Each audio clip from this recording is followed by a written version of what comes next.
Welcome to Nephew and Uncle Basketball Banter, everyone. Uncle Dave, long time no see. We're gonna jump right into it. Bruce Pearl retiring from Auburn, just to let everybody know. In Auburn, before Bruce Pearl got hired there, in their last 282 games, they were 131 and 151. And after Bruce Pearl got hired, they went 221 and 85. So obviously, he was an excellent coach there. So, what do you think, Uncle Dave, Bruce Pearl as a coach overall throughout his career and how he finished at Auburn? Well, he's always been a great coach, always been a very creative coach, always been a controversial person, so I'm not really surprised on how he went out. I guess it's a little shady that you're trying to get your son the job, but I guess that's Well, the way we're that's the doing thing it that these everybody's days. talking about. He retired this late in the game, so they really couldn't find or Right. interview anyone. His son is now in Yeah. line. So, yeah. We though that right away they're going to get rid of his son, but bottom line is, he was a great coach, but again, very controversial. Was not liked by a lot of people because he did rat on some other coaches in NCAA investigations back in the day. But nonetheless, a very good coach, very good offensive coach, very creative, very intense. Definitely one of the best 10 coaches in the NCAA right now. But he has a career in politics. I know he's big into the protection of Jewish people all around the world. Bruce Pearl's also a Long Island guy, so we'll miss him. But again, it's also part of the system. If the system wasn't like it is now, these guys would not be leaving. So the list is long and distinguished. But I think he's going to have a political career. I think he's going to run for governor. Yeah, I think probably he wanted to move on to other things, and the combination of the NIL stuff, that probably, if you're on the cusp, I feel like that being added to the fray in the last few years, that's kind of pushed guys out. So, yeah. Yeah, it's nothing worth hanging around for in some people's eyes. I guess if you don't know any different, you're a young guy like John Shire or someone who's pretty young. I mean, maybe you can more flexible, but if you've known a different system, Yeah. it's a disaster. Plus a colorful personality, Bruce Pearl, even at Tennessee and everything. He was always fun to listen to, after games and things like that. So he definitely, I thought, brought a lot of positivity to the game. I think Yeah, he was yeah, he'll obviously an excellent coach. I mean, as far as his career winning percentage goes and everything, he certainly won a lot. He's one of yeah, those he'll guys have a that career you in kind of, announcing too if he wants. yeah, exactly. I think you saw it a lot of times where his team wasn't in it anymore. He would be on some of those broadcasts for like the tournament and everything, and he was excellent with that. I think he certainly has a career in something else. There's no way he's just retiring and not doing anything. He's definitely going to have Yeah, a second act here, and like definitely it will yeah, be interesting to see what happens. But like a lot of great coaches, there's either two types: there's the kind that are good at multiple things and just happen to coach, and there are the people that are only good at coaching. There's two types of great coaches. right. So it's he's the latter. He's the guy that can do a lot of different things. He just happens to be a great coach, but he'll be good at anything he does. So do you think, Uncle Dave, that it was strategic on his part to retire this late in the game, so that way he basically set up his son for the job? You think he kind of orchestrated that, Sure. or Sure, just it's like it's like anybody retiring that late trying to get your assistant the job. His son was the assistant, so I guess he basically wanted to go out that way. Plus, that there's gonna be a little bit of a fall off in their team, I'm sure. It's not. I know from many guys personally, still, who will tell me it's just not as fun anymore because you don't get to build, and the minute you got to go out and buy another player, and that's not the spirit of what this was about. I know, right? like I know UCLA was buying players in the '60s and '70s, but this is a totally different Oh yeah, situation. yeah, yeah. The person who doesn't understand it's different is a casual and doesn't understand the game and Well, that's never. the thing I think with like a guy like Bruce Pearl. He's one of those guys where it's about, like you said, building a team and a culture and a program. Now, I think the term you use, which I think is so on point with this new day and age with the NIL, it's you're microwaving a team now. You're Yep. not building a culture. You're trying to put something together, kid cuisine plate, but make microwave it for a minute at a time Yeah, and try it's to put it Stouffer's. together that way. So. It's now Stouffer's lasagna. It's not homemade. And I think Auburn basketball before Bruce Pearl, Uncle Dave, right? You had the Charles Barkley era, and then I remember, and then 1998, 99, they had a 29-4 record that year with Yep. Cliff Ellis. So they had some, Auburn basketball before Coach Pearl was kind of hit and miss, right? It wasn't like they Yeah. were, obviously in the SEC, Kentucky's the cream of the crop, but they were like I think any other program, right? They had some years where they were okay, and then some years where they were really. Yeah. Well, they're gonna really miss him, and I can honestly tell you that right now there's a panic in that department because here you had a guy that unless you had an inkling. But here you had one of the. You didn't have to worry about basketball because there's two big money sports. Basketball is one of them. So Auburn had that figured out. Now all of a sudden you say, well, what do ADs really do? Well, here's what the ADs do. They got to go find a coach to keep at that level because the alums are not going to like it Right. if they shrink back.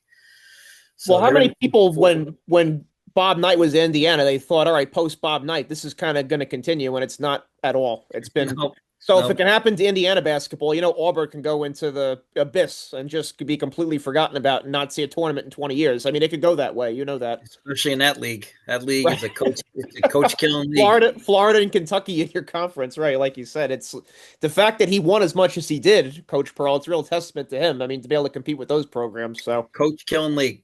yep. So he'll be missed, but I always enjoyed him. I thought he was great for the game, but definitely he'll have success in whatever he does next. He's just Sure. obviously one of those guys who's a He's a go-getter. winner. He's a winner as a person. Right, exactly. So Bruce Pearl hanging, and we'll leave on this, Uncle Dave. Do you see him returning to coaching, you think, again one day, or do you think this is permanent for him? I guess it really depends how old he is. I'm not sure how old he is. I didn't check into that. I think he's been around a little longer than you'd think.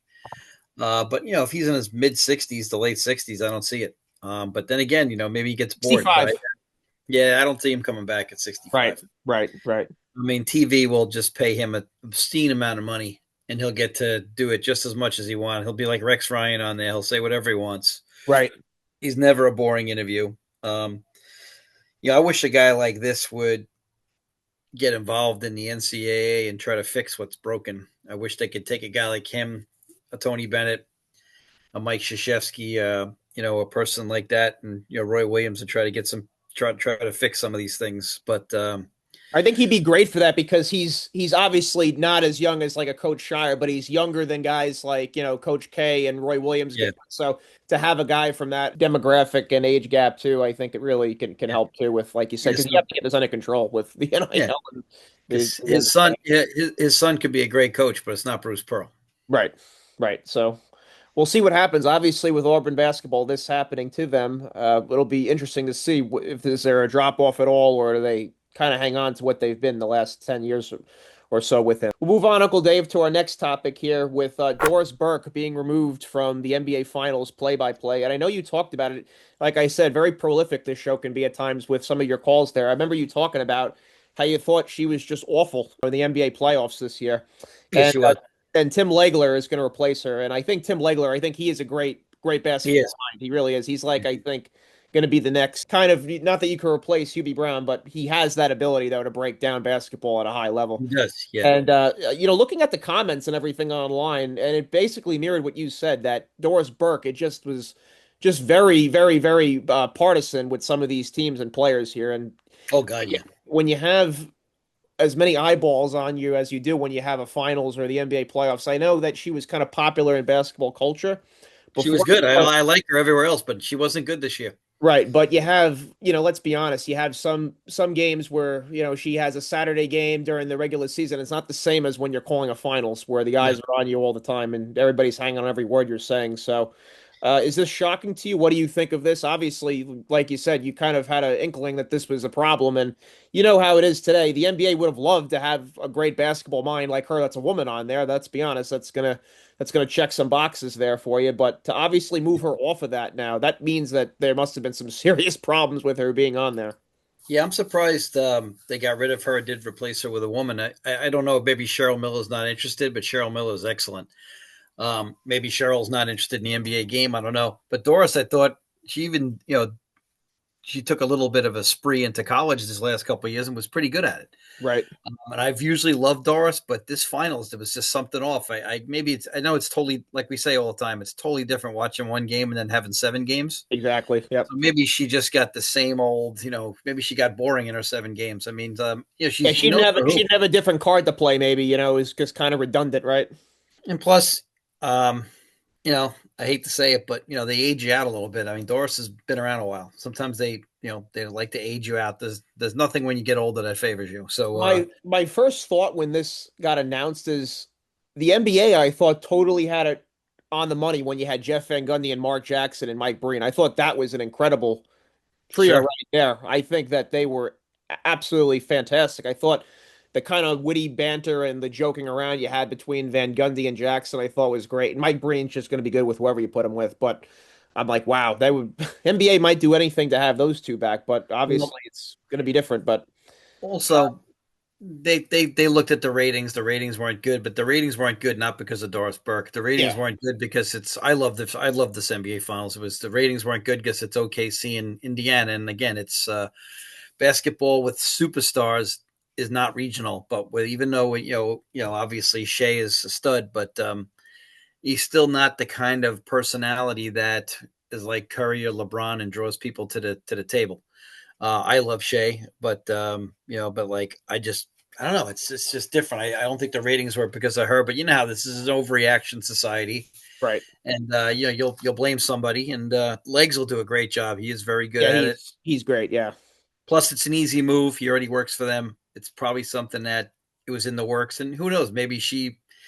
Hopefully, they keep her on a lot of games though, because I really like her. But again, she just did not have a Oh, great I think final. she's good for the game. I don't want to see her axe Yeah, completely, but I think, like you said, what you make a great point. It's different when you're calling just one single game versus when you're doing a oh yeah, series. yeah. You You got to bring really, something to the table, and you really have to be talented at that point. yeah, and I'm sure she did her research every night because she's a worker, but it just didn't work. And like I said, it's she definitely. I felt like she definitely had an OKC bias, but that's just me. I don't know. I just feel like announcers always are just whoever's in the moment they love. And I feel like it's just embarrassingly obvious sometimes with announcers, and she's just like everybody else that way. So, Right. it's just one of those things. It's very few John Maddens out there in anything where they're just blatantly obvious and great at analyzing everything. It's very few Or people. Dick Vitale. You don't have that. It's a once in a lifetime type of thing. No, yeah, I will say I haven't heard or seen anything on Richard Jefferson, which means I think obviously the NBA must have been fine with him. I thought he was okay. yeah, I didn't think of anything like glaringly bad about him. I thought he was fine with calling the game. So I think yeah. obviously they didn't think that he was a problem. So he's going to be retained, and Tim Legler will be added to the mix with Mike Breen. I think I'd be optimistic that that would be a good crew for next year. I think Yeah, for I'm sure. trying to think. I mean, like I said, the only other if they wanted to stay female, maybe Cheryl doesn't want to do it. It's a lot of travel.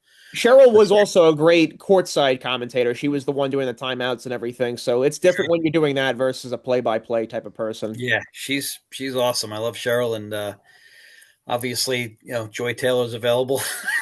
Oh God. Yeah. I don't. But also wanted to say, one of my favorite college players of all time passed away this week, Lawrence Moten. Lawrence Moten is one of the most underrated college players in the history of this game. Lawrence Moten wore high socks like Michael Cooper did. Lawrence Moten was the typical Syracuse guy where Wayne Morgan, the old Syracuse assistant, would go out and just always find the diamond in the rough. And Lawrence Moten was about 6'2" and a half, very slithery, just an excellent player, had some career. Back in the days when guys stayed 4 years. And I know he didn't have a big time college career because he was kind of a tweener, but what a great player for the Cuse. I didn't know what he passed away from, but what a great player he was for the Cuse. And he had some great NCAA tournament games. And oh my goodness, just Jim Boeheim was visibly upset this week when I saw an interview. And Jimmy doesn't get too upset sometimes, but Right. Moten was a special player, man. He was just different. He was just a different player. It's if you have to go back and watch to truly appreciate him. He was just very good player, very slithery. Yeah, he's not a first team All American, maybe like a Len Bias or God rest his soul, or a freaking Christian Leitner or a Tyler Hansbrough or anybody like that. But geez, he was such a good player in a time where guys were really good players in college, and he stayed for 4 years and he was a beast. They remember them having some great Sunday NCAA tournament games that ended around 8 o'clock at night when the NCAA tournament games on Sundays used to end at 8, not start at 8. And those are great days. But, just a shout out to Lawrence. He was a great Syracuse Orangeman back in the day, just a great player in the Big East. And wow, I didn't realize maybe he was sick. I don't know, but I didn't realize that. But what a great player. Yeah, Like I right said, now it's not come out his cause of death right now. Maybe the right. Yeah, family wants I to keep always it private. Yeah. Yeah, and I always feel like we don't need to know. So, Lawrence Moten, though, shout out to him. Yeah, it just basically said he was found passed away at his home on Tuesday. So Yeah, there's such a great no player. form of death confirmed. So we have no idea on that. He had a We couple of years and had a couple of years, I think, with the Grizzlies. Yes, he did. He played a couple of years in the NBA. Yes, with the Grizzlies. Yep. Very good player. I mean, just like I said, just a fantastic player. Just one of And those he's guys. one of those guys. He only Yeah, plays 3 years in the NBA, but he's one of the, he just probably is forgotten, right? Unless you're a yeah, basketball junkie like you. Not a lot of people are going to yeah. remember that name. He's a lot like the kid. He's a lot like the kid that was on Maryland who played in the backcourt, Juan Dixon. He was a very good college player, but in the pros, it just was like you said, stuck in the tweener role. Right. And not a point guard, but not really big enough for a two. But very, not as big and strong, but yet, and he was just a really good player, like a Juan Dixon, better than Juan Dixon, but Juan Dixon won a title, so some Maryland fan will be upset. But Moten was a stud. Just like I said, just not really good enough. And the Grizzlies were really bad back then, so obviously, a lot of times those rosters get turned over, and guys get forgotten. So Lawrence was a hell of a player, good player. Was he on a team that went to the Final Four with Syracuse, or was No, he? no, Yeah. no. He was the days mid '90s before they went to that Final Four with Wallace and those guys and lost to Kentucky. So he's right before that. Right. But really good player. Like I said, just he was tough. I mean, he's just one of those guys that if you looked at him in pickup, you'd be like, I'm not picking this guy at the park. But he just typical Wayne Morgan recruit, the old Syracuse assistant. Syracuse would find these guys year after year, and just incredible, and they would go out and get those guys. And remember when I worked at camp, they just always had so much talent on the floor. We'd watch them, play pickup at night. Syracuse in the dome there, and they had great pickup games. Obviously, Syracuse had some really good players, so it was good pickup games in early '90s in the dome. Yes. All right. So that's that. Guarantee you're not getting that any other show, folks. Right there. No, Move on, Uncle Dave, to our next topic here. Fred VanVleet tore his ACL and is expected to miss the rest of the season here. And we talked about the Rockets on a previous shows and saying that their guard play was obviously going to be huge, and so having him oh, yeah, now not available probably for the season. Although you see someone like Jason Tatum, they're saying he's making great progress on his ACL. So maybe the ACL is not necessarily a 12-month injury anymore. We've gotten to the point with modern medicine where guys can come back from it after 6, 7 months. So we'll see what happens. But I would lean to the side of him probably not being available for the season. yeah. So if you're the Rockets, Uncle Dave, do you bring in maybe a Russell Westbrook and try to patch that together somehow, or do you think you just Well, go with what you have right now? I think you gotta look at the wire. You gotta look at the guys that are available that maybe played in some summer league that look good that aren't really Right, signed anywhere. I know we're not talking about elite level guys on paper, but at the same time, like I didn't think they were going to be good enough with Fred VanVleet. right. He's a volume shooter. I just don't think he's going to be good enough. I think you got to try to get in the trade market. The bad news is anybody in the trade market knows what you're dealing with. They're going to try to fleece you, and you're Of going to have course. to be fleeced.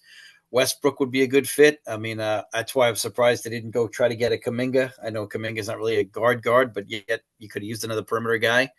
And now that he re-signed with the Warriors, I would have went and tried to get a couple of guys like that. But now you're gonna have to get creative with some of these bottom roster guys, or get creative with a European player.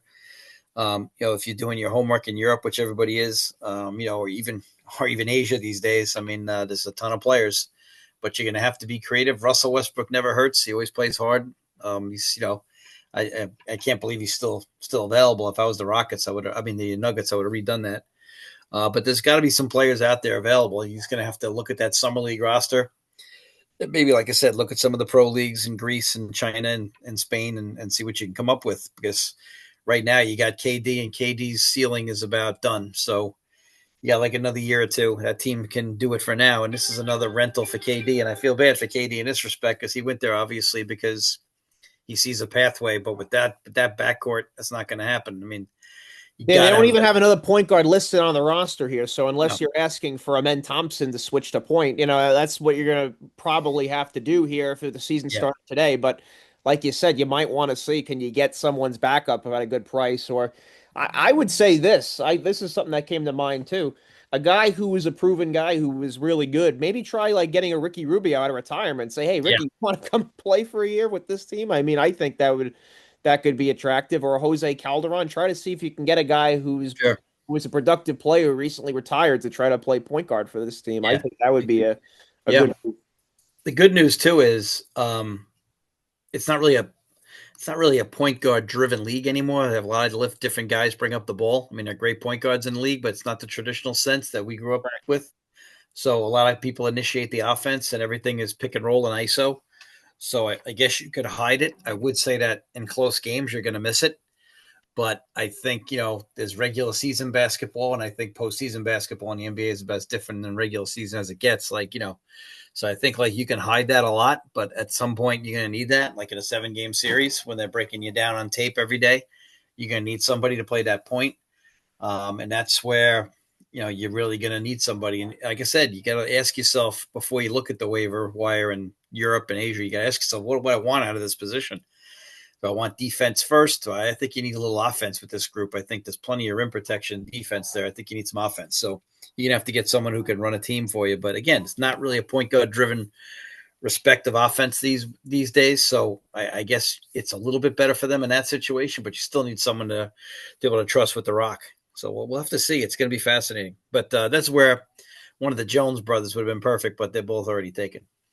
I think when you have a guy like Kevin Durant on the wing, though, you might need a guy who can initiate offense. You're not going to have KD doing that. He's going to be too valuable. You need him off the ball scoring. So, yeah, you don't want to make him work too hard. You don't want to make him work too hard. It's someone like you wish if you could just snap your fingers and make it happen. Like Chris Paul, someone like that would just be absolutely perfect for this situation. But you're going to get fleeced if you want to go get a good one. You're going to get fleeced. Right, exactly. You're going to have to give up already something that's a piece that you're going to need to win the finals this year. So they know you're desperate. They're going to want a draft pick or something. They know you're desperate. That's what they want. And you know what?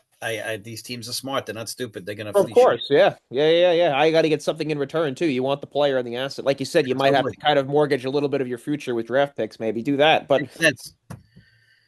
Totally makes sense. But you know what? You're the Houston Rockets, Uncle David. And let's be honest, you're not the Lakers or the Celtics. You've not seen a championship in quite a while here, so you might want to consider doing that. Because when's the next time you're going to get a Kevin Durant? You don't know. So I know we talked about this guy retiring, but is John Wall physically unable to play? Well, that's another great observation there. How about calling John Wall, for Christ's sake? I mean, come on. I think rather than trade, I would do that. I think that's the best 5 athletes to ever played a position in history. Yeah, you're telling me he's not hungry too? Come on. I would try that right there. I don't know if he was still banged up when he left, but I mean, it's worth a phone call. It's been long enough since he's played now. Come on. They can't be that banged up now. The guy didn't go through fighting every day. Yeah, it's definitely a worthy call. It really is. So I think if I'm the Rockets, we're going to see. This is as a GM where you really make your money here, is to try to make something out of nothing here. And obviously it's very disappointing because I know you love Wichita State because of Greg Marshall and any guy, Fred VanVleet. If you're under 6'3" and you're in the NBA and you're not athletic like him, you have to be pretty damn good. So, God, he's so talented. We respect Fred VanVleet. I think when he was at Wichita State, nobody was predicting that he was going to have like a 10-year career in the NBA. Well, the other thing is, if you look at a guy like a Zion James, I mean, I don't know if he's going to make his squad wherever he is. He probably will, but that kid can defend. His body's ready. And he's a smart player. So even if you got a guy like that, you get a couple of guys like him. You get 2 of those guys. A guy who's just going to be steady, who's physically ready, who's mentally ready, an older player, and a guy who can play defense. You do that enough, I think you could survive. Well, I think, like you said, if you could pair like a John Wall with him in the backcourt, to back up, that you'd be looking pretty good there. Yeah, John Wall's worth the phone call. Yeah. Russell Westbrook, Ricky Rubio, John Wall is someone, like you said, you just mentioned those guys that are coming to mind. Sure. Give him a call and see what you can do. Sure. So obviously, the Rockets, we're going to have our eyes very closely on them because KD's in the twilight of his career here, and you have. We know that a championship for him, people would look at him in a different light because let's be honest, those 2 championships with the Warriors obviously is a huge reason why they won them, but he already went to a set team with Clay and Draymond and Steph there. So and don't really look at those as his teams. Yeah, that window is going to be tough because the Nuggets, I think, are going to be piss and vinegar if they stay healthy. If Jamal Murray's healthy, they're going to be tough. Right. And then you have a team on the up like the Spurs. You're going to have just a bunch. Spurs defensively are a scary group. I was thinking about them today. I was like, wow, that's a scary group. The Aaron Fox and Castle on the wings, and then you got the big fella. I mean, defensively, Castle's one of the best defenders in the league already. Yeah. De'Aaron Fox and Castle. I mean, De'Aaron Fox is a great defender. And then you got the big guy back there. I mean, Jesus Lord. Yeah, no, they're going to be they're going to be a hell of a matchup for sure. That's a scary defensive team, really is. And say what you want about the Clippers and the Lakers, but you're going to have to deal with them as well. They're going to be both in the mix of it as well. Yeah, and the Mavs, I think, are going to Oh, be. Dallas for sure. Yeah. Dallas is going to be one of the most fascinating teams I've ever seen in my life, and I've been watching this a long time because I just think that Cooper Flag is going to fit them perfectly. I think they struck lightning they got lightning. That's a hand in glove fit right there. Plus, you have to understand Jason Kidd is the coach, that's a perfect fit for him. So this guy's going to come in there, and everybody, all the casuals are going to go, see, he's not that great because he's going to get some hate from some obvious reasons. And he's going to get some hate, and he's going to get, like 15, 6, and 5. And people are going to go, see, he's not averaging 24, but on that team, he's going to do all the little things because nobody else on that team will. I tell you what, it also matches up with what you're saying. Klay Thompson was talking about his work ethic, how he doesn't take a play off at all. So he's just, like you say, he's just going to do whatever he wants to, to whatever he needs to do to win. So yeah, he makes about, when you go back, if you watch a Duke game, he makes about 4 or 5 plays a game that nobody else makes, and none of them are fantastic.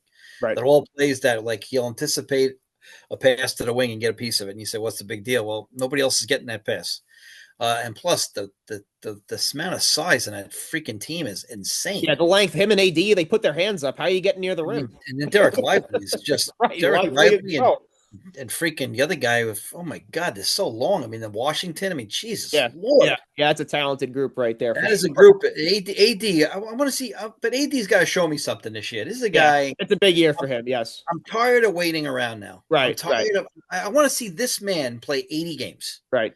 I'm tired of the 15-game ankle. I'm tired of this shit. Yeah. Play 80 games, suck it up, and show me. You keep talking about you one of the best players in the NBA and all the, again, hate to use the word casuals again, but everybody's so foolish. Oh, he's one of the best players. No, he isn't.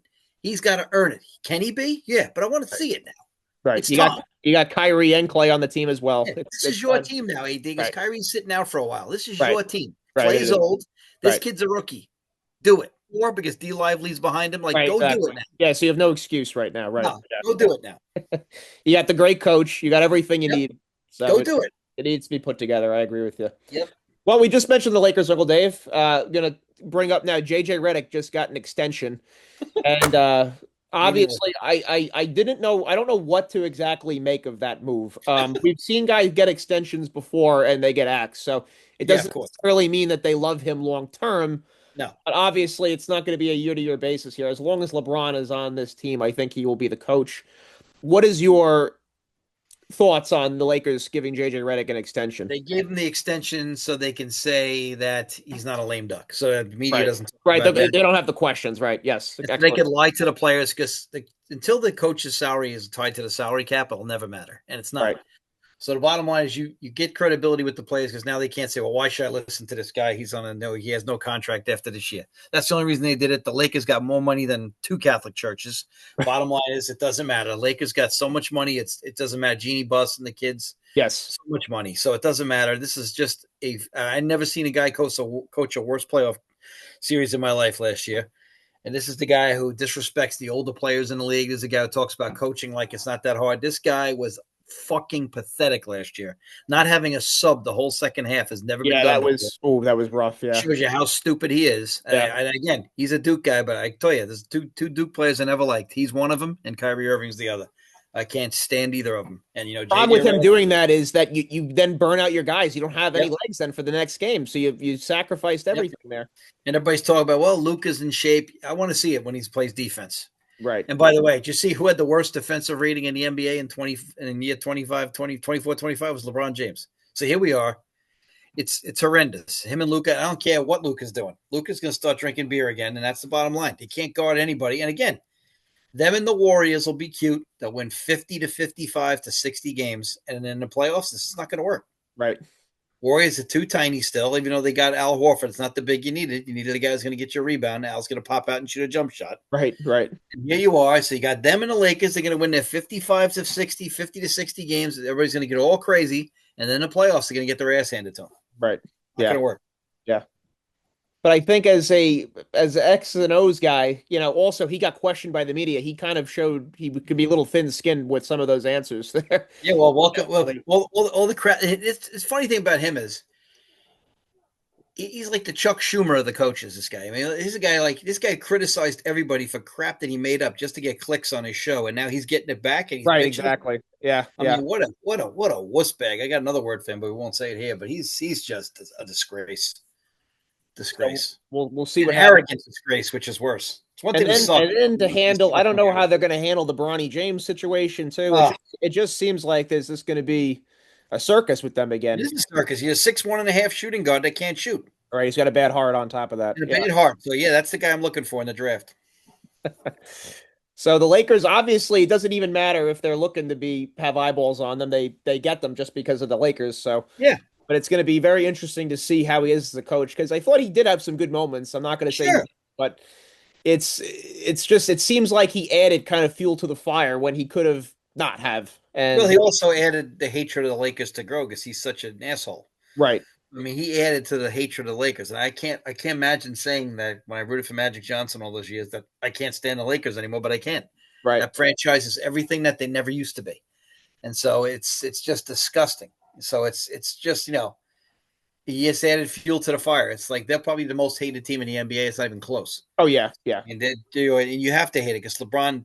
I never seen a player walk around and tell you I'm the best ever because Michael Jordan never said shit like Well, that's the that. thing. Now you have LeBron on the Yeah. team, so now it's doubly hated. And then And you got JJ Redick, who's yeah, just who's criticized everybody and tried to make this sound easy, and he sucks. right. Luka doesn't play defense. I mean, and all they did was go get more players just like that. Now they did get Smart, which is an excellent player. He plays defense. He's the only guy on the team that does play defense. DeAndre Ayton, I think, is a fine player himself. I thought he was given up on too quick by the Phoenix Suns, so I think he'll do a good job for you. But again, are they allowed to play the way they need to play, or does LeBron and Luka take turns and they don't get better? So LeBron and Luka will definitely get you to 55 wins, but will they get you to the next level when the other kid's got to step up and make a shot, or DeAndre Ayton's got to make a post move and make a basket or get a tough rebound? Yeah, that's in the playoffs. It's not going to be there if you don't let these guys grow now during a regular season, which might cost you a game or two here. But will you do that? Will you sit LeBron? Will you tell him you're going to play 36 minutes a night and shut up, and tell Luka you got to not dribble the ball 45 times? So the thing is, are you going to be willing to do that? JJ Redick is not willing to do that. He's a wuss bag. We all know it. He always was, always is.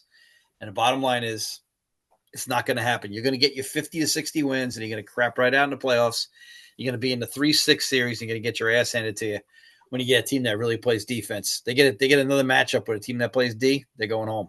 Right. Yeah, I just don't see in a 7-game series if you get a team that's got some edge and grit, like the Spurs or like the Mavericks, that they can Yeah, beat a team like yeah, that. they might have a chance with the Spurs because they're going to be so young. But I'll tell you what, I mean, the Mavericks, I mean, they're going to be rough. I mean, like I said, the Nuggets, I mean, the Clippers are the oldest team in the league, but if they ever were healthy, I mean, Jesus Lord, I mean, who knows what happens there? The one thing that stood out to me in the last few years, LeBron just doesn't have the mental motor or drive anymore, it looks like. It No, just seems no. like he does not, the energy to get back on defense and lock in on defense. It's just not, And you're 40 years old. yeah, it's just not there anymore. People forget the old brag about LeBron. Kareem won the MVP of the finals at 38, but no one ever talks about that because, again, the people that are arguing this don't know that. So Kareem won MVP of the finals at 38 years old, okay, against the Celtics, the best front line in the history of the game. So, in the Boston Garden, Game 6, Boston never lost the championship. That's an all-time great moment for a player. Exactly. So bottom line is I was watching that game in the That might be the best all-time great moment. That's my favorite game of all time, pretty much, besides Magic's 42, 15, and 7. But yeah, watching the Lakers beat them in the Boston Garden like that, that's yeah. one of my favorite moments of ever. Yeah. Yeah, that was a Herculean effort and performance right there. Yeah. After game one, they wrote him off. Right, especially after the game one. Folks, if you watch that excellent ESPN documentary about the best of rivalries there with the Celtics and the Lakers, it documents that so perfectly, how he was just written off, that it was just a done deal. His career was over, and then he has a performance of a lifetime. Game 2, he was killing it. Game 2, he killed it. Game 6, he killed it. Yeah. Just underrated. I can't imagine being the best player on the floor and the most talked about player on the floor in every game you ever played in your life and still be underrated, but he is. Right. Incredible. So JJ Redick signing that extension with the Lakers. We shall see what happens in this season and the years to come with that. I definitely he won't be here long. If you would ask me, is JJ Redick the coach 5 years from now? I would say probably not. No NBA coaches just don't get 5 years anymore. But we will see. It'll be interesting the post LeBron era because that's going to be coming sooner rather than later.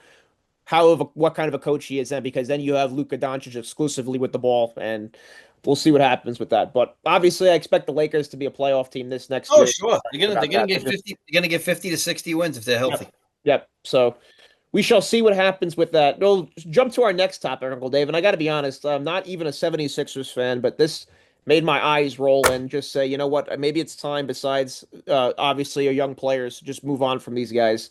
Daryl Morey said that he has no timetable for the return of Joel Embiid and Paul George and when they will play and how much they will play. And when I heard that, Uncle Dave, I just said, just send these guys, just, parachute them out of here because it's just never going to happen. And I think you have now a young core nucleus. You got Maxey, you got McCain, you got Edgecombe, who you just drafted. These guys don't need this dark cloud hovering over them. Just eject these guys into the ether. What say you? Yeah, send them to the Clippers and make it the oldest and most injured team in the history of the NBA. I mean, Paul George has been with the Clips before. I mean, it's sad because again, I just don't understand the mindset of the world today where people celebrate these guys. Like, Paul George is a very good player in his time. Paul George, when he was the best player in the Pacers, was very good. He's never been an immortal player. Joel Embiid won an MVP by robbery that one year. But the bottom line is he's not an immortal player either. He's, people talk, oh, he's better than Patrick Ewing. The hell he is. Patrick Ewing took the floor every night and got 22 and 10. Right. This guy doesn't do that. I'm sorry, doing it once every 6 months is not enough. No. The beauty of being a great player is availability. And I'm sure this guy's talented and all, and he is very talented, obviously. But again, he just never is there for you when you need it. Now, again, I've said before, he should never play a back-to-back, and he plays 36 minutes. Now, if you can't do that, then we got to ship him out. Yeah, I just think it's time to move on. Yeah, I mean, 70 games and 36 minutes a night. If you can't do that, what are we doing? And Paul George, I mean, I hate to say it. You got three great perimeter players there already. Tell Paul to take a hike. I mean, like, at least Joel's, is in a position Yeah, of the need. last 3 seasons, Paul George has been irrelevant. Yeah, I mean, so he's at a position of need. Put Paul George in the Houston backcourt or something. Let him go run the point. Bottom line is he could do that. But the bottom line is, like, this guy's not in a position of need. You got three good perimeter players. Let McCain, and just the other guys. Just let them play. Yeah, just let them play and forget this. Edgecombe had a good debut yesterday. Let those kids. Ty he's for the quickest player, probably the quickest player in the league now. So let those three guys eat. And maybe you'll go 40 and 42 and 40 and maybe be an 8 seed, but so what? It's worth it. I mean, let these guys play. Philadelphia fans are rough, but Philly fans will have a team that they can get behind, and if they're an underdog, it'll be an exciting team. I think with that nucleus there, it'll be an exciting. They'll also feel like they're not supposed to be great, so they'll get behind it. But if you still have Embiid and Paul George sitting, the expectations are different, right? Exactly. It's a drag on the roster. It's a drag on the city. I mean, just get him out of there. I mean, Embiid, at least, like I said, position of need because there's not many 7-footers walking around. But Paul George, I mean, Jesus God, I mean, let Edgecombe go in there. Screw this guy. Especially with these two, I don't know if you might. I don't. Even if you can't get what you think is equal trade value for them, I think it's just worth it to this because they're not going. Let's going to be honest. Their value is not going to go up any more than what it is right now. So I would just addition by subtraction. Exactly. Just whatever you can get for them, do the best you can, and just say, hey, whatever we get in return, let's rock it what we got, and let's move on. I think that's what I would do if I was sure the 76ers here because it's just the trust the pro. Look, you did your best with Embiid. You've been as patient with him as you can be. Yeah. I really thought they had a great chance. 2018, 2019, they had that core nucleus there with Sarge and Simmons and Redick. Yep. Jimmy Butler. I thought that was their best chance there. Obviously, that got away. That's time has come and gone. So I think you have to just. Oh, the window closes quick. Yeah. Yep. You just got to take your losses. And Ben Simmons just mentally just went south. Well, look at the Pacers. So the Pacers had this window. This kid pops his Achilles in Game 7 after being 2 for 2 already, and that guy's good enough to win you a game. Yeah, you don't know what's going to be from now on. Yeah. And now they're done because the center leaves. Now all of a sudden, no Miles Turner. Yep. Now all of a sudden, you got to go back to the scrap heap, and that window was there for about 10 minutes. Right. And all of a sudden, I'll tell you what, that guy making his first 2 shots, he could have won you Game 7. That's how good he is. Oh yeah, that's why it was so devastating when he went down. Yeah, so and then the big guy leaves, and here you are. So your window is you had a window for about you had a window. You had a window for 1 Game 7, closed. Unbelievable. Unbelievable. All right, Uncle Dave, we're going to move on to our next topic here. And I got to be honest, when I saw this, I thought it might have been a meme or something just ridiculous. That's a satire. Adam Silver talking about how for the NBA playoffs, we could potentially have teams coming in from Europe. I'm reading this here and I'm like, this might be the worst idea I've ever seen. It's like the Yeah. NBA is its own separate league. It's in America. It's American teams. Now, obviously, we love players that come from all over the globe to play in this league, but it's in America. You do not have teams coming from Spain or Africa or wherever to come then play in the playoffs. So you're going to have fans that aren't familiar with those teams and everything. And I think it's just one big mess. Uh, this guy, I'm going to be honest with you, Uncle Dave. I know we've talked about it that we're not fans of his. This guy just aggravates me more and more as time goes on. He's just annoying me more and more. His ideas are horrific. I think since he's been commissioner and it happened right after the Donald Sterling fiasco, this guy's just been abysmal, I think, as a commissioner here. He's ruined the All-Star game. Obviously, some of that is the modern player, but a lot of that's on him too with how he treated the modern player. Everything was players first and this and that. Whereas David Stern, he was more of like a boss type of energy and mentality. This is how the league's going to go, and this is how we're going to run it, and everyone fall into place. I thought that model was a lot better than what we have here. And I think this guy now is just pulling shit out of his ass. And I think it's just one big disaster. Yeah, this guy, he reminds me of that old expression that no cologne reeks as much as desperation. This guy, he's been here for the worst ratings the NBA's had in many years. He's also here. I do give him the credit for the play-in game. I thought that's given some life. I'm not a big fan of it because it just lets crappy teams get in the playoffs. But at least I like the format where they got to play, they got to earn their way in. I get that. I'll give him that. But this idea is about as stupid as it gets. Not only that, you can play zone the whole game over there, and there's no defensive 3 seconds. Yeah, plus it's different rules, Uncle Dave. Like you said, the goaltending rule's different over there too. Yeah, I mean, totally it's just a complete. Yeah, so I'll just stick Wemby under the basket and we'll goaltend every shot. So like the bottom line is like you could never score. But the thing is, it's just so stupid. But again, he reeks of desperation. This guy has been a disaster. There was talk of a 4-point shot. This is how stupid this guy is. Yeah, taking away the corner three. Yeah, yeah. This man is a shill for the players. He's not. I think he's the worst of the 4 commissioners, and that's saying something. Because right. Baseball's had their issues too, and so is Roger Goodell. But the thing is, this guy is not. He's just not on top of it. I mean, if they do get if they do get the rest of the world versus USA in the All-Star game, I'll dig that. I'll give him credit for that. Like I said, I'll give him credit for the play-in. The draft thing, I mean, the tanking thing, again, this year, the worst 3 teams didn't have that many chances to get the best players. So I didn't like the way they did the balls. There wasn't enough for percentage. It's only 14% for each of the 3 worst teams to get the number 1 pick. So the Wizards get hosed. I mean, so they didn't do that enough. If you're one of the 3 worst teams, you got to have more than a 14% chance. I know we don't want people tanking, but at the same time, 14% for the worst team in the NBA is not a good thing. No, it's not. It's not high enough. Especially when you're in a major city like Washington, D.C. Not a fan favorite of D.C., but at the bottom line is they should get more than a 14% chance. So the Wizards, they wanted to pick in 4th? Yeah, just got fleeced completely. Yeah, so they got screwed. So the bottom line is like you got to make it a little more. I get the the other thing, and make the tanking for the first spot. Yeah, make those top 3 teams, all get big chunks to win. So tanking doesn't serve you at that point. That way, if everybody has 25% chance, all right, fine, or a 20% chance, all right, at least like being the worst team is not going to help you.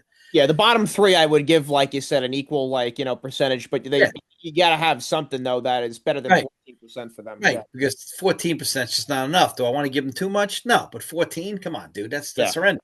Right. So really, 42% chance that the first pick goes to the 3 worst teams is not enough. It's got to be more than half. Yeah, it's ridiculous. So, and let's be honest, those are the teams that are in desperation of turning the franchise around. I mean, yeah. So DC is a city that's been down a long time since they had Wall and Beal. I mean, let them get a player. All right, it wouldn't have been great to see Cooper Flag go there, but let them get a player. Let them have some hope. Instead, Dallas, just walks in there and winds up with Cooper Flag, which I'm grateful for. But at the same time, I mean, good Lord, I mean, the Wizards got crushed. The Hornets, what did the Hornets get? The Hornets picked what? 5th? 6th? Yeah. I mean, these are bad teams. Yeah. So, I mean, you got to give them some hope. Now, the Hornets did this to themselves, as much as I have friends that have worked there. They've made some poor picks over the years, but, poor management. But at the same time, you got to do something here. For these 14%, it's just not enough. But, Adam Silver is not good. It's a long way from his mentor. His mentor was great. His mentor must be rolling over in his grave. Yeah, he certainly is. But and it's not that I have a problem with NBA teams playing teams that are overseas in preseason games. I think that's good for the game. There's no question. It makes it interesting. But for the playoffs, though, you're talking about now, you're completely now undoing everything. I think the whole cup thing, midseason cup thing, I think is stupid. Yeah, stupid. Oh my God. Do you have the colors of like the Oh, bright blue court, bright red court? It just looks ridiculous. the Celtics wore red jerseys. What the hell Yeah, are they doing? I just don't understand what we're doing Here's with the other this thing. stuff. You don't need to play the European teams, and all their best players are already in this league. Yes, Like, exactly. Exactly. if you Yeah. wanted to do They're this, already here. They're already if you, here. if you wanted to do this 20 years ago when Dirk was just breaking in, Right. I get Right. it. Because Dirk was turning heads, and everybody's going, "Hey, maybe there's more of those." I mean, now we know there is, Right. but now you don't need it. Right. It's All like their best players are already here. Exactly. it's like the NFL playing in Brazil. What are you getting out of Brazil? Nothing. Nothing. Nothing. Well, you see, the one guy got mugged in Ireland, the backup quarterback for the Steelers, so we have that going for us at least. Yeah, but I mean, it's just like you got to recognize. Not everybody always thinks it's a whole world now where we think that every new idea is a good idea. Exactly. Not every Exactly. new idea is a Some good idea. idea, right, exactly. Some things are worth conserving, and other things are just because it's a Exactly. new progressive idea doesn't mean it's a good one. It could be a stupid. No, most of them are regressive ideas, but the bottom Right. line is this guy playing these. We already got their best players. We got Giannis, we got Luca, and we Right. got Joker. You're not getting three better Europeans than that these days. We got their three best players. Right. We don't need anybody else coming over here. I mean, if Right. you want And then you have a ton of the role guys who were stars over there that are role players in the NBA now. So yeah, I mean, the NBA playoffs is actually a fun thing now. yeah, Why don't would be you? corporate. You're gonna then bring the fans to now watch a team that they've never seen in their life before. But meanwhile, these teams that are in our league already, they've watched the whole season. Come on, it's just. I hope it was just he was loaded or something because that's And then totally what insane. seed did they get? What seed did they get when they didn't Exactly. even How get you released? determining that? We didn't even talk about that. Yeah, he didn't I even mean, mention it's that. just there's no thought. It's like he's just so desperate to Yeah, like yeah, prove that he, like I exactly. said, Prove that he belongs, right? Yeah, that he's give worthy. yourself credit if you can get the world versus the USA in the All Star game. Oh, Give that'd yourself be credit for cool. that, That would be and give cool. yourself maybe some credit for the play. And although I don't love it, I'll give you credit for it. It gives me something to watch on a Tuesday night somewhere. But the bottom line is like, just understand that less is more sometimes, and more is less some other times. And again, they just think they're trying to reinvent the wheel. It just gets kind of annoying after a while. But like, I don't like that at all. I don't want to see European teams come over here. I don't want to see a total 2-3 zone game for 48 minutes. I'm just not interested. Right. So we'll move on, Uncle Dave, to the next topic here. The Golden State Warriors signed Al Horford, and do you feel like that's changing the needle? I think probably not. That's not something No. that is going to be a Hmm. life-changing thing. I think if you got like a Derek Lively, that would have been more of an Yeah. impact than Big Yes. Al is now. I love Al Horford, Me obviously. too. True professional. He's going to definitely add something to your team, but it's not going to be enough to put you over the edge, I think. Right. And they signed Kaminga, which is even more important. But if Steve Kerr doesn't learn how to coach a young player, it doesn't matter. Right. Kaminga is 6'8". That's the guy they really need. If Kaminga develops, he can play the 4. If you really want to get small, all right, let him play the 4 and let Draymond play the 5. If you really want to do that, Kaminga makes you good enough to do that in today's NBA. You might be able to get away with that. But if you're not going to invest in Kaminga, yeah, Al Horford coming off the bench, he's a jump shooter. So again, he's not a great rebounder. He never was. He's a jump shooter. So like you got more of what you need. And I hate to say this, you can talk about the Warriors all you want, but all they've done is bang their head on the wall the last couple of years with the same philosophy. Are you gonna get smaller and just keep shooting more threes? You already have enough guys that can shoot threes. Right. All you gotta do is keep getting smaller and smaller and smaller. It's not gonna work. No. In the playoffs, you got to get a rebound. The Wolves smacked the crap out of them. Well, that was obvious. Yeah, he can't have And the Wolves can't even score. No. So, I mean, the Wolves are a team that's offensively challenged. I mean, Rudy Gobert's in the post. He can't score by himself in the gym. And yet you got smacked. I mean, they got handled by them. Now, I know they had some injuries, but you got handled by that team. So the bottom line is I just don't see it. All you're going to do is play more. Now, Jimmy Butler, Kaminga, Draymond, Steph, and somebody else together could do something. But you better get a damn rebounder in there somewhere. Draymond is, his best days are behind him too. He's not playing the 5 at 6'6.5". It's just not working. Yeah, this team desperately needs like a rim protector, a guy who can catch a lob, like a Clint Capella or a Tyson Chandler in their prime. Clint Capella just keeps floating around. Nobody sees the value in this guy. When he was playing with the Hawks and the Rockets, this guy had some great games, but people just forget he's perfect for what you need. Right. He'll block you a shot. He'll get you a rebound, a lob catch. Right. Play him. Plus it allows the guards to be more aggressive on the perimeter, knowing you have a beanstalk behind you that can alter a shot. That helps a lot. Yeah, and plus if they get aggressive on the ball screen, he just rolls to the rim. He's catching it. Yeah.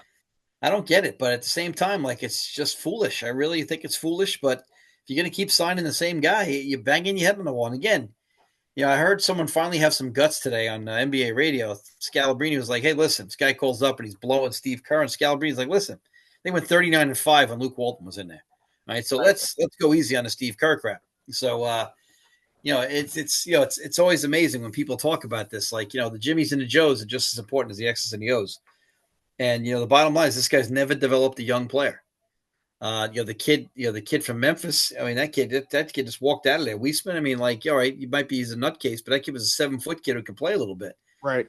This is a kid that maybe winds up like a Knox or a Jaleel Okafor, where he develops into something because he gets it. But you just chase that kid out. You give him like 10 seconds, he chased him out. Kaminga, you haven't played at all. This guy's 6'8". You need to. Kaminga is immensely talented. You got to give him a chance. He's the tallest guy. I mean, I don't want to hear he doesn't fit or he doesn't play. I don't want to hear that. He's 6'8". And he's athletic. You talked about it. You have a great quote. You're like, you got to be a hooker. You got to be able to adjust. Exactly. You're 6'8", and like he doesn't fit because he's 6'8" and athletic and gets downhill. Okay. I can find a role for you, right? If you're a real coach. You want to do that, okay. When Draymond gets in foul trouble, bring 6'8" off the bench because he's bigger than Draymond. Now, maybe he's not a great defender, but he's a good weak side shot blocker. Right. But the thing is, like, it's like, again, I've said this to you 1,000 times. Guys believe in their own horse shit. And after a while, your shit stinks like everybody else's shit. It gets stuck on the bottom of your shoe and it follows you around. You got to constantly reevaluate. I don't give a shit how much you've won or how much you've lost. You constantly have to be looking for something, an edge. You always got to step back. And every day after practice, say to yourself, did we do that right today? Did we do that well today?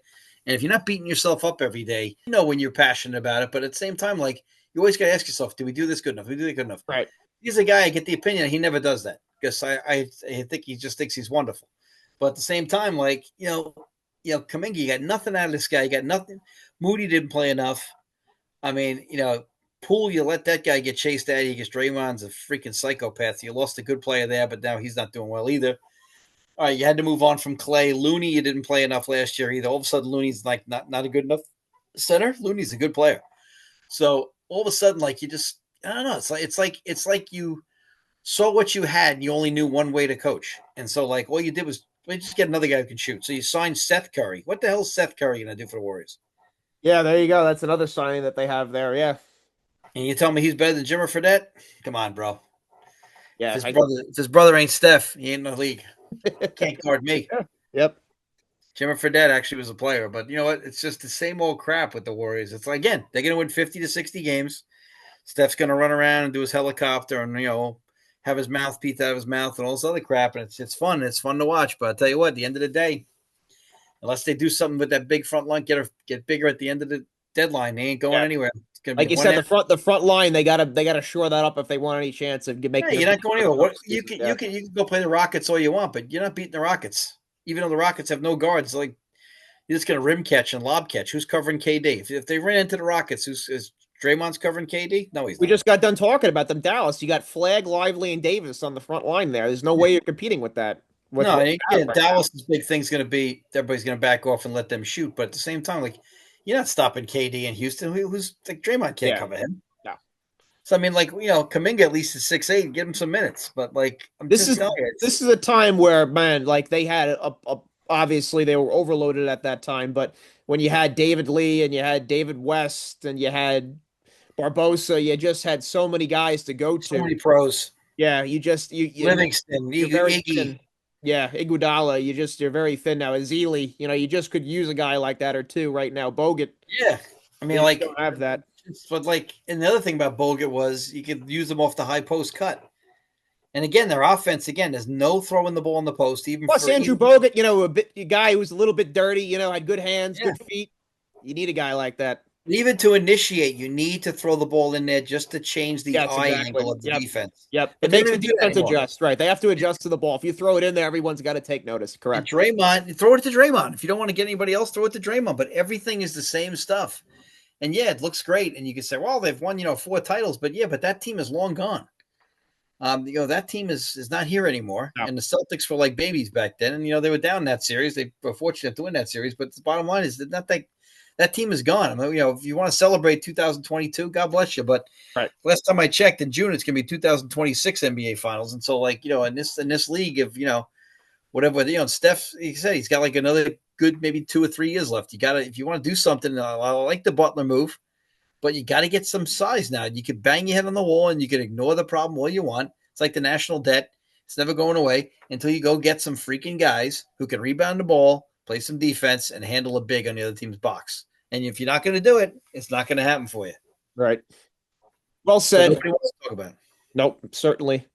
But we will see how it plays out. Obviously, it's going to be exciting to see what happens this Well, year. sure, they're going to win 50-plus games, no doubt. Yeah, and you have some just situations that are just so unique. You're going to have the Celtics without Jason Tatum for a while there, but you got Anthony Simons that they signed there that I like as a player.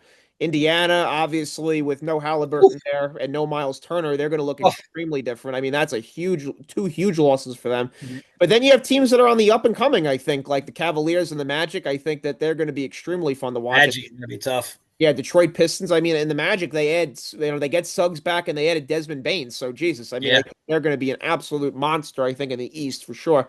It's going to be exciting. I think you got some young up and coming teams. You got another year with Anthony Edwards in the West with the Timberwolves. Let's roll the ball out. Let's go. I think it's going to be fun. The thing too is I just think that the Knicks are playing way too much pressure. The fans are already going to start bitching. I'm afraid you're going to the pressure, the pipes are going to burst on that. Yep. I'm afraid on that too. Yeah, because New York is famous for this. If you don't get back to the conference finals, who's to say you're getting back to the conference finals? I remember us talking about this after the Pacers eliminated them. I'm like, the odds are that you have a better team next year and a more successful season are probably not as high. They're fortunate that the Pacers are banged up. The Bucks is still not there yet. But you're going to have to deal with those three teams, the Cavs, the Pistons, Magic. And the Magic. And you know what? The bottom line is you have different enemies now, but I'm telling you right now, if you're going to go into a season with NBA conference finals or bust, you are out of your mind. Right. I'm telling you right now, you're down twice to the Celtics 20, or you're not even in the conference finals. All right. So let's be honest about that. So the thing is, Detroit gave them everything they had, and Orlando is going to be a beast, and they don't have anybody like Banchero. Banchero's a different cat. Yeah. There's something different about him. He's going to. Plus, when a guy is that good, that young, every year they're just exponentially getting better. Right. And if the Cavs are patient and keep that team together, they're going to figure it out eventually. Right. And it's going to be a real problem because that's just the way it is. So I mean, it's going to be. I could see the situation where the Knicks start 4-6 and they're just calling for. I think he's a great defensive coach. I think that he's a good coach. I thought he's been a good coach everywhere he's been. I thought he got a raw deal in Sacramento. But at the same time, the fans in New York are not patient. There's this love affair with Tibbs, and they were all calling to hang Tibbs' head. Now all of a sudden they love him. It's always the same thing. They all wanted to kill Tibbs all year long. For 5 years, they wanted to kill Tibbs. They all told about the narrative of lie, how he burns his guys out when the statistics don't show that. And the NBA is going to be fascinating this year, but there's a lot of pretenders. There's those teams that are going to be good for the regular season, but I've never seen a bigger difference between regular season basketball and playoff basketball. Yep. There is right now. The game has totally changed. That's why you'll see upsets. The 7s will beat the 2s. The 8s will beat the 1s. Yeah, you made a great observation. The seedings mean absolutely nothing now. Nothing anymore because they have load management now. It's a totally different world. So the thing is, it's not about that anymore. It's go back and look. Very rare that the 1s and the 8s were even close. Or no, it was always blowouts. Like I remember even – it's long enough now when the Mavericks lost to the Warriors back in 2006 right there. Yep. Everybody was losing their mind on that because it just was so rare that you saw that. Now, like you said, it's just Mutombo beat Sonics. It was very rare. Right. And now, it's their closer games. It's there's more. I feel like there's equal depth out there. So 3-point shot. Yep. Yeah, 3-point shot's a great equalizer. And the thing is, I feel like with all the load management. Some like the Cavaliers, obviously Kenny Atkinson, who we root for here on the show, he pushes his guys hard, and so he gets the most out of them during the regular season. And Spider's not really a piggy star; he's still a guy who wants to prove it. So, if your best player is not that kind of prima donna, your coach is allowed to push you. Plus, they have a lot of guys on that team that have not had postseason success yet because they're just young players. So they're all hungry in the regular season to do well. Right, and they'll be back. I mean, them, the Knicks and Orlando are going to be the top 3 seeds. Yeah, I think those are the top. Yep, those are the 3 teams. The 4 those teams will be the top 4 seeds in that conference, unless the Pacers really shock us. Yeah, maybe the Bucks will make a comeback, but I just don't like the Bucks backcourt. Maybe the Bucks will sneak in there somewhere and hold us accountable. Maybe the Sixers will get something. Maybe Embiid and fucking Paul George will show up before the All-Star break, and we'll get some players. But the rest of that league, the Nets are not going to probably be that good. Yeah, Toronto, you're going to have just, I think, teams that are on that bottom. Not that good. I mean, like, but if you're, I don't know, you got to ask yourself, like, at the deadline, if the Pacers are floundering, did they move Siakam, even though he's a stud? Because that's a guy who you put him on a good team, he'll win you a title. Absolutely, yeah. Yep. I mean, he's the guy that, like, if you're like Detroit and you're like at a 3 seed and like Indiana's like 35-35, and they're like, hey, let's do it. Get some picks for the future. Siakam changes your team. Miles Turner being gone too, that really, I think, hurts because he's got good basketball left in him. It was your chemistry. It was your freaking chemistry. Yeah, I think he was the rock of that franchise, even more so than Halliburton. Yeah. Been there 10 years, and that team, Naismith is good. I mean, that's a solid team, but I just feel bad for Halliburton because I know he's a pain in the ass, but he is a good player. He's got some balls. The league needs more of him. They don't need less of him. He's a guy that wants to win every night, and even though he's annoying as hell, he's a guy that he wants to do it, and I respect that. A lot of guys don't give a crap, and that kid gives a crap every night. But I'm really looking forward to the NBA season. I tell you, the Cooper Flag thing is going to be fascinating because I just think he's going to get a ton of hate, and people are going to talk about numbers, and this guy's just going to make the subtle play that the average person watching at home has no idea he just made. He's one of those guys, I think I see him being like 17, 18, and 10 and just having extreme impact in every game. Defensively, he's real. Yep. And I think he's an underrated passer, too. I think that's something they don't get credit for. He just makes great jump shots the worst part of his game, so the NBA will criticize him for that, which is okay because, as I like to point out to people, the worst part of Magic's game when he came in was the jump shot, and how did that work out? So bottom line is, that'll be the worst part of his game, but that doesn't mean it's a bad part of his game. No, it's not. No, it's not. If you give him a set shot with his feet set, I feel pretty good with him shooting the ball. Yeah. The thing is, as a weak side rebounder and a weak side defender, he's awesome. Incredible, yeah. He can handle the ball for you. I mean, so this is going to be really exciting. So I think also it'll protect AD from foul trouble. I think things like that. You're just not gonna be able to put a price on that. Yeah. And so here's the thing. If AD wants to pop out to the corner, he can now, yeah. He can. Lively can play in the hole and let Cooper handle the rock. I mean, so like, and Klay Thompson's going to just sit there and benefit. Oh, yeah. Oh, my God. I tell you, he's got a dream. He's just going to sit there in the corner. Clay's going to have some nights where he goes for 35 this year, I'm telling you. Yeah, Clay's just lathering up there. He's just waiting right now. He's got he's just got his hands out already in the sleep. So he's got the chick, Megan Thee Stallion. So the Dennis Smith signing concerns me. I know he's as talented a player as you'll get in the league, but he's always been a fuck up. But Dennis Smith is a fuck up. We know that, but he is so fucking talented, and they needed a guy just until Kyrie gets back. But Dennis is talented. Didn't they bring in D'Lo too? Yeah, D'Angelo Russell's on the team as well. Oh, that makes me so nervous. Oh, that locker room, you don't need that. Yeah, you got to keep a short leash on him. Yeah, Dennis Smith and D'Lo in there together. Yeah. Holy God, you might have to ship them out. One of them. Where's the team? I hope Mrs. Flag is keeping Cooper in at night. No, exactly. I mean, Lord, I mean, D'Lo and freaking, oh my God. And why don't we just add a Shumpert and Swaggy P to the locker room as well now? Yeah, when Kyrie and J.R. Rider, when Kyrie gets back, I mean, this is going to be some crew. I mean, Jesus God. Now, Chris Paul, where's he at? He's with the Clippers again. Yeah, so at least he got to find a spot. I was going to say it'd have been perfect for the Rockets, but yeah, he's with the Clippers. I'm happy. Clippers is not a bad spot. I mean, it's the oldest team ever in NBA history, but he's got Bradley Beal and James Harden, Brook Lopez. And they're like the Steelers. The Steelers this year in football like that. I feel like they're like 100 years old, but they're winning games. But if they get one injury, they're done. But the funny thing is that Maverick team, I mean, I hope Jay Kidd is a little bit tight on them because that's some personalities in there. And that there's definitely pressure on him, I think, to do certain things here. He's got to certainly, I think, manage the locker room, and there's expectations. He's a great coach, so I think he'll manage. Yeah. It comes from the. I want to see. That team has some potential, but it's also got some potential. It could blow up, though. You're right. It could go south. Yeah, you have to manage that really delicately. I'm feeling though that you have a special enough player there where management would go, we're shipping these guys out of here because we got Cooper here. Yeah. They're not going to get rid of. They're not going to get rid of Lively. You're not going to get rid of AD. No. You're not going to get rid of Cooper. So these other guys are all expendable. Clay obviously is going to behave himself. He's a good dude. Right. But the rest of these cats, this could be crazy. Well, I think especially when Kyrie, whenever he gets back, you got to really look at him because this is like one of the last really good opportunities he's going to have to win a championship. Yep. I think. So So there's going to true. be a lot of pressure on him. And he's another guy. I think if he wins another championship, you put a guy in a totally different light when he wins another one with another team. So Yeah. we'll see what happens, Like, I especially. tell you what, I was just thinking about Okafor. Okafor, why don't the Warriors pick up a guy like that? I mean, Yeah, it's a Jesus. great idea. I agree with you. We'll see. You can get him too for a bucket of balls right now. You know, it doesn't cost Yeah. I mean, I don't know where he is right now. Somebody probably signed him, but he's Well, out there. we talked about it. The Pacers picked him up. Their G League affiliate. Yeah. Yep. So now, like, I guess he could replace maybe Turner for a little while, but I'm telling you, some of these guys, they get the game taken away from them, they realize how special it is. No, that's Except, why Knox got put on the Warriors. yep. These guys get a second chance here. I think you get a really hungry player and a guy who's immensely talented, so it's worth the gamble. I tell you what, though, there's like 5 or 6 teams I just feel bad for already because they have no shot at anything. Yeah, the Nets are one of them. The Wizards, at least the Nets maybe got a couple of players, but the Wizards are one. The freaking Kings are going to be, I mean, I don't know. Kings will be okay, I guess. But I mean, like, I just feel bad for them. There's a couple of teams I'm just like, oh my God, bro. Like, I just feel bad. Like, I don't know what's going to happen. Right. The Bucks, I'm interested to see. The Bucks are the wild card. I just can't believe the GM's not going to get more on Giannis. Well, this guy's in his prime here. It's like he's got like another Yeah, 1 or 2 years. it's a bit. You're almost feeling like it's a bit of a waste here. That's I why I was mean, happy to see with what the Nuggets did with their offseason. I think they've answered the bell. I still wouldn't have let go of Westbrook though. Yeah, I mean, well, the I mean, Nuggets. you could potentially bring him back. You know. Yeah, the Nuggets.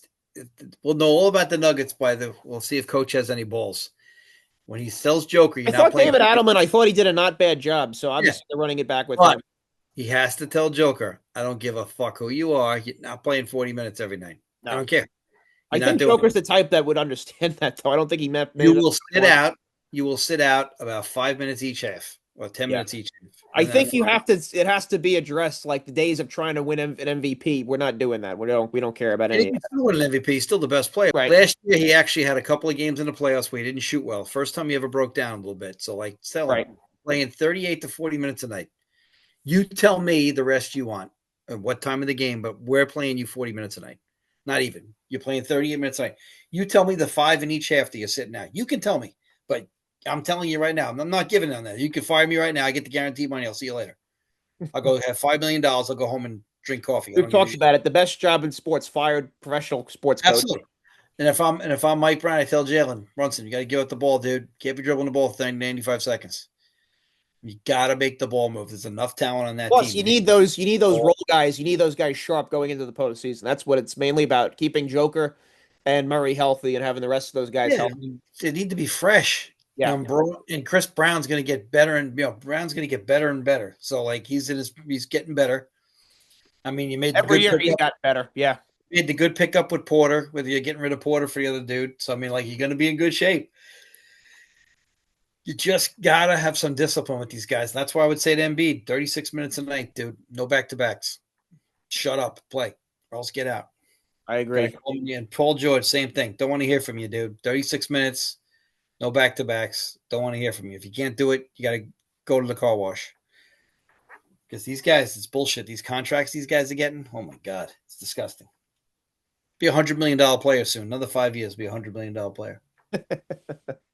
Yeah, nobody will be worth that because Joker will be past his prime. Maybe Right. Flag will be good, but I don't know, man. Like, and I also want to see how Ace Bailey and Harper do. Harper's going to be good with the Spurs, but he can't Yeah, defend. yeah.